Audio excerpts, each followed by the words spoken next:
Italian friture di fiori zucchini con tonno e mozzarella. Tara magluto mga kabeshi.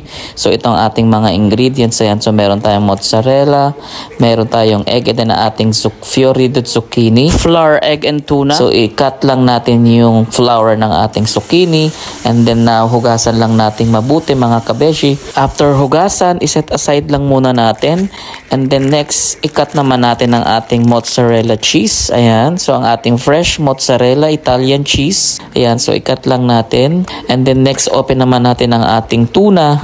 Ayan. So ilagyan lang natin siya ng salt. So it depends kung gusto nyo lagyan ng ibang pampalasa, ng pepper, and then garlic. Then tuyuin lang na natin. I-dry lang natin ang ating flour. And then next, i-prepare naman natin ang ating coating. Ayan ang ating flour. So nilagyan ko siya ng 3 kutsara, and then 1 egg, and then salt. Then next, lagyan din natin ng water. And then i-mix lang nating mabuti. Now, so i-oven na natin ang ating apoy, and then ilagay na natin ang ating oil. So now i-prepare naman natin ang ating fiori di zucchini. So ayan, ilagay na natin ang tuna sa loob. So 1 teaspoon, and then lagay na natin ang ating fresh mozzarella. And then next, ayan, so i-coat na natin dito sa ating ginawang flour with egg. Ayan, and then ready to fry. Ayan.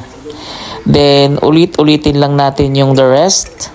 Ayan, so lagay natin ang ating tuna, and then ang ating mozzarella, and then coating. So, i-coating natin mabuti para pag i-finride natin siya, so mas maganda yung kanyang kalalabasan.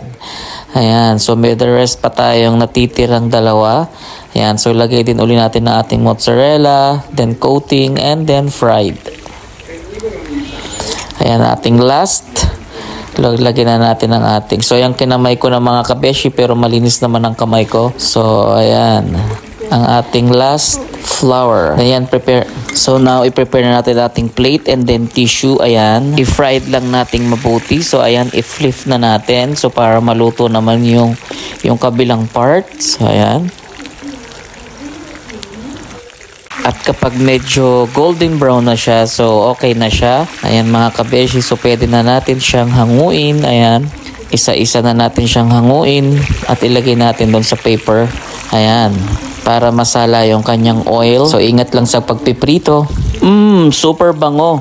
So sana nagustuhan yung ating recipe for today mga kabeshi. Until next time, ciao a tutti!